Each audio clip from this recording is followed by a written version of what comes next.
आता आपण रेप्टाईल्स बघूया. म्हणजे वेगवेगळ्या प्रकारचे सरपटणारे प्राणी. ह्यांना ना असं उभं राहता येत नाही. म्हणजे दोन पायावर, चार पाय जरी असतील तरी ते उभं राहू शकत नाही. म्हणजे कुत्रा कसा उभा राहतो, मांजर कसं दोन पायावर असं उभं राहू शकतं, किंवा घोडा असा उभा राहतो, तसं त्यांना अजिबात उभं राहता येत नाही. ते सरपटणारे प्राणी असतात. नंतर तुम्ही त्यांचं बघितलं तर डोळे आहेत आणि ही डिजिट्स आहेत. डिजिट्स म्हणजे अशी बोटं, त्यांना अशी लांब लांब नखं असतात, क्लॉज असतात.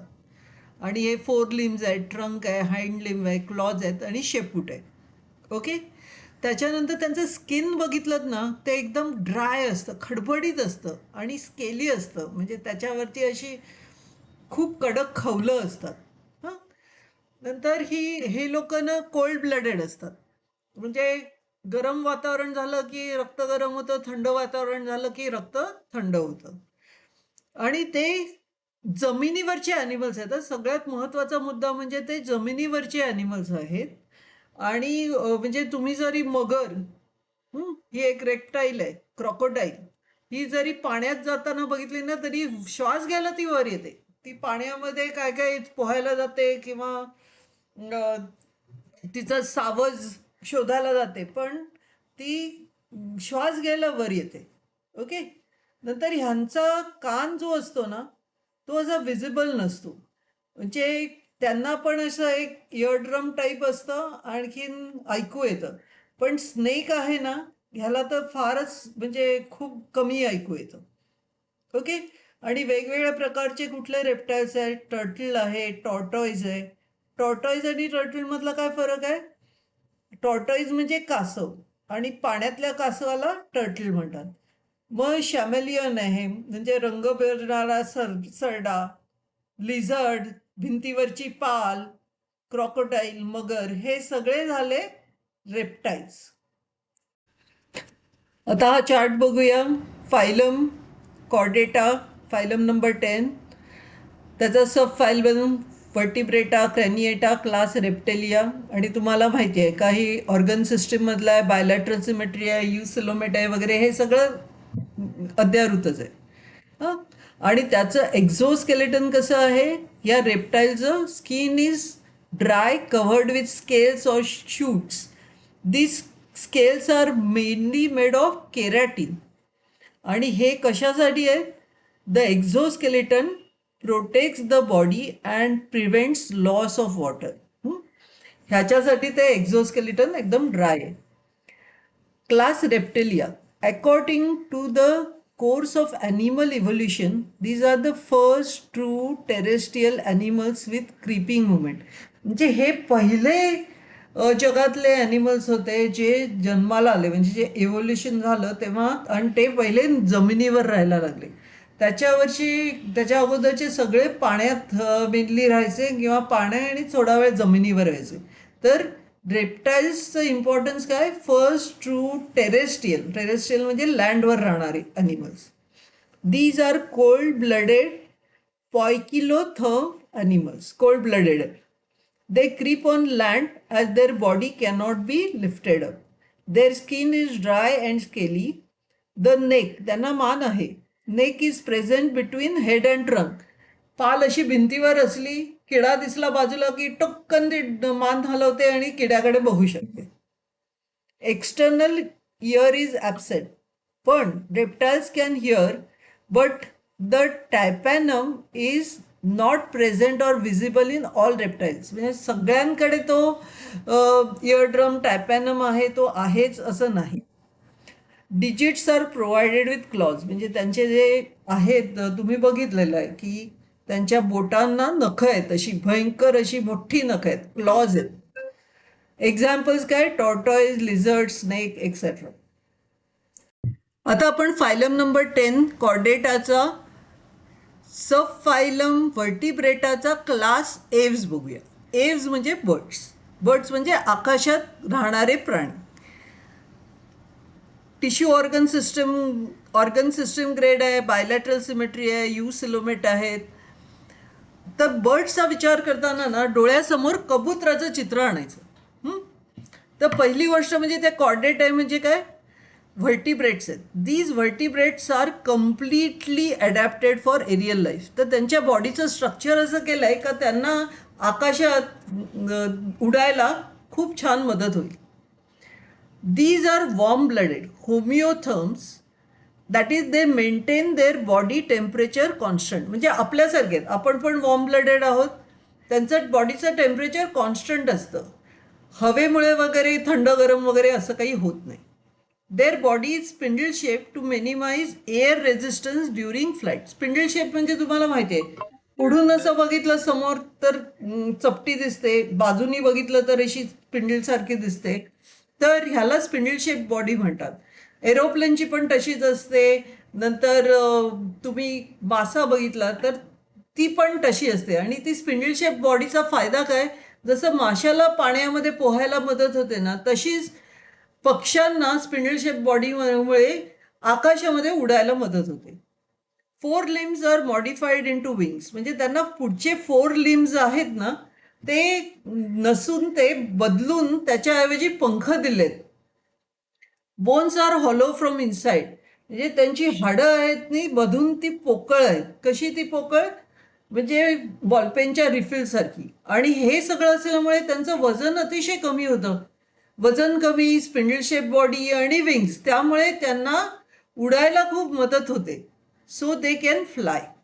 नंतर त्यांचं एक्झोस्केलेटन आहे.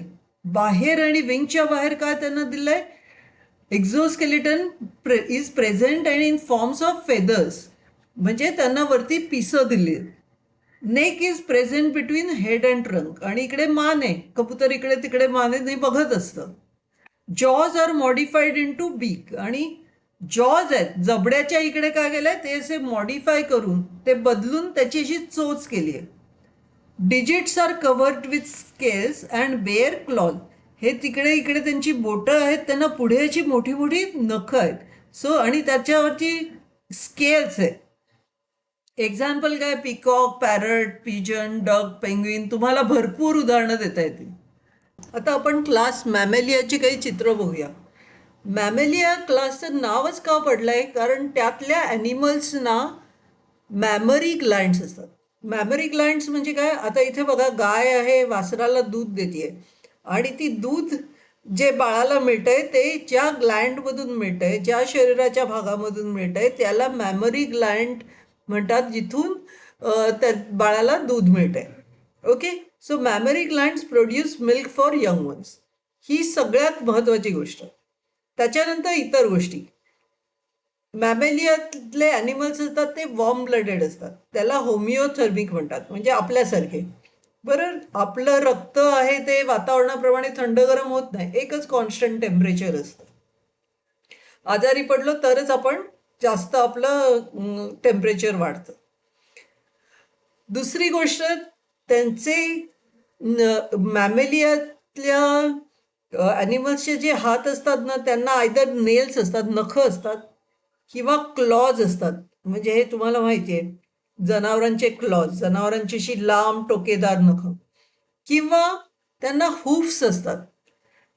तुम्हाला माहिती आहे, गाईला नंतर घोड्यांना वगैरे असे हुफ्स असतात.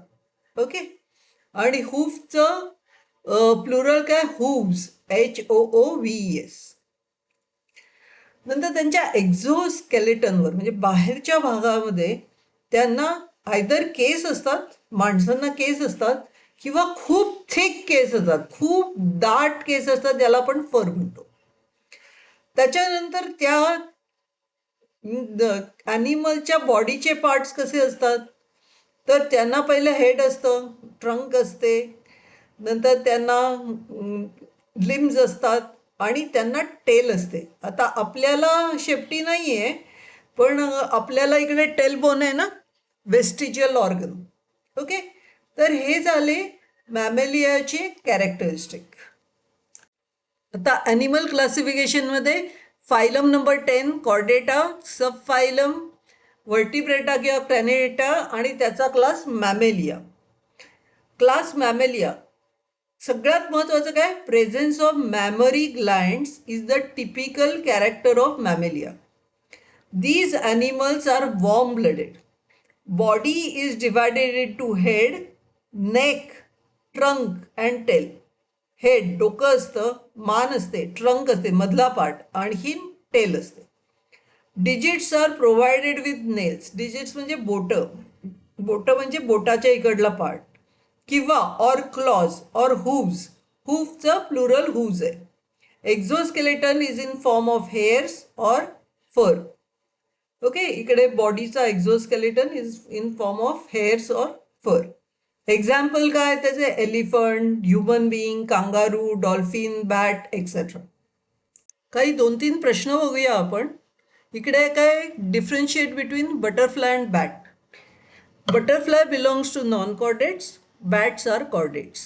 Butterfly belongs to phylum Arthropoda, bat belongs to phylum Chordata. It belongs to class Mammalia. Exoskeleton is chitinous, exoskeleton is covered with hair. It has joint appendages, it does not have joint appendages. Right scientific name for human being, Homo sapien. Okay. Give scientific reasons. Though tortoise lives on land as well as in water, it cannot be included in class Amphibia. A tortoise creeps on land because it cannot lift its body off the ground. Unlike amphibians, a tortoise has a dry and scaly skin. Amphibians do not have distinct neck, but a tortoise has a neck between its head and trunk. The digits of a tortoise have claws, which are absent in amphibians. A tortoise cannot breathe underwater. It must come onto land to breathe. Therefore, a tortoise cannot be included in class Amphibia, although it lives both on land and in water. It belongs to class Reptilia. Read the statement and answer. My body is spindle shaped. I respire with the help of gills. Identify the class and give one example. Class is species. Example अजून एक रोहू.